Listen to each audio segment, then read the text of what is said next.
Hello everyone, welcome back. I hope you've had a good week. I was down at the bike show live for 2 days, but I was having such a good time, I forgot to get all the footage that I wanted to get. And yes, you are reading the title right, I did actually drop one of the bikes that I was allowed to ride. But before I show you that, let's have a little look at the best bits that I did manage to see. Not a big fan of Harley Davidson, but you gotta admit, they do look nice. CCM stole the show for me. Their bikes are just so unique and stood out from anything else in the show. They're just too small for me. At 6'2", when I get on any of these bikes, they feel like little toys.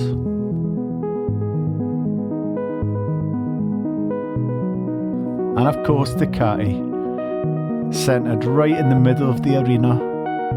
Multistrada's probably the only bike that could suit my size. Scrambler's my favourite, but again, just way too small.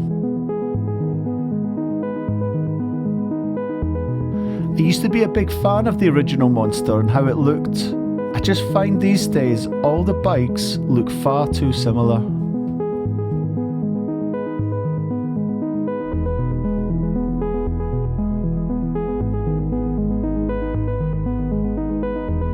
And of course, plenty stunt riding and interviews to see throughout the day. And I gotta say, all the staff and all the tradespeople I encountered were super friendly and helpful. Big shout out to them.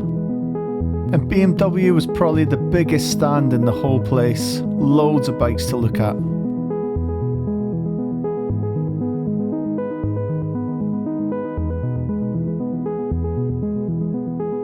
Not too much at Suzuki to interest me. But of course, it's the 25th anniversary of the Hayabusa, and they had a whole bunch of them there. Stunning looking bikes.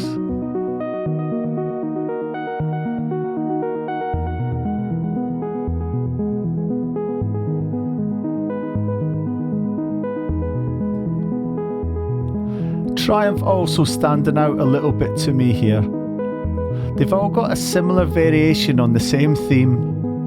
And it is down to personal preference, and I just found Triumph to be that little bit more unique for me.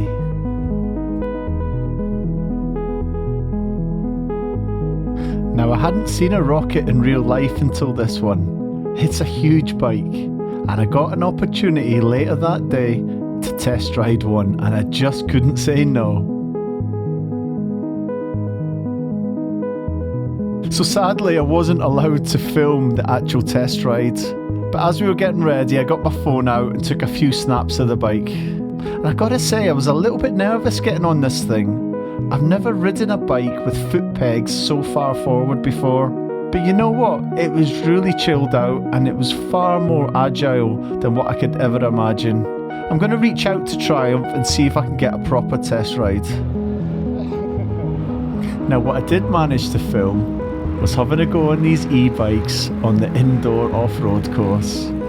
Now look, I'm way too big for this bike. I can't quite get my foot on the peg in the rear brake while sitting comfortably. It proved a bit of an issue going round the course, but it was loads of fun. Let's pick it up on the track.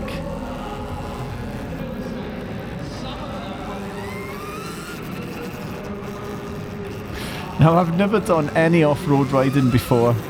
It was loads of fun. Strange surface to ride on. The hardest thing for me was I couldn't take speed off the bike with that rear brake without having to move my foot in an unnatural way.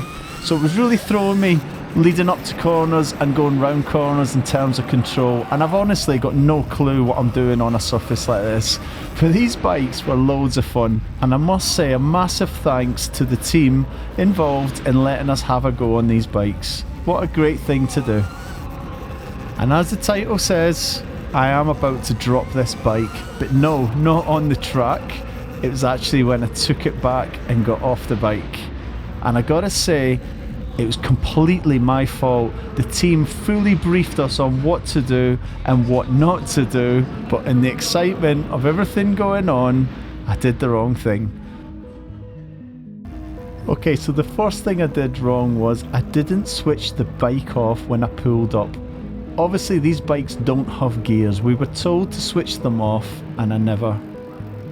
So we pull up and I'm going to push it back into its space. I get off the bike, and as I do it, I notice that the side stand is actually on the right hand side of the bike.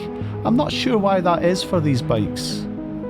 So I move round the bike to get to the other side, and as I do, I grab the accelerator, wrestle the bike and drop it on the floor. Luckily there was no damage to the bike. The guys were really understanding about it, and again, I've got to say, it was completely my fault. We were told to switch them off and I didn't do it. So all in all, I had a great time down at the event. Everyone was so nice and friendly. And I was lucky enough to connect with a few brands like the Ultimate Earplug Company and Zero Fit, who are supplying me with some products for testing and review. And I can already tell you that Zero Fit's winter base layers work extremely well, because the very next day we had that snowstorm and I got a chance to wear them. So keep an eye out for a full review coming soon. That's it for today. I hope you enjoyed the video. Thanks for watching, ride safe, and see you next time.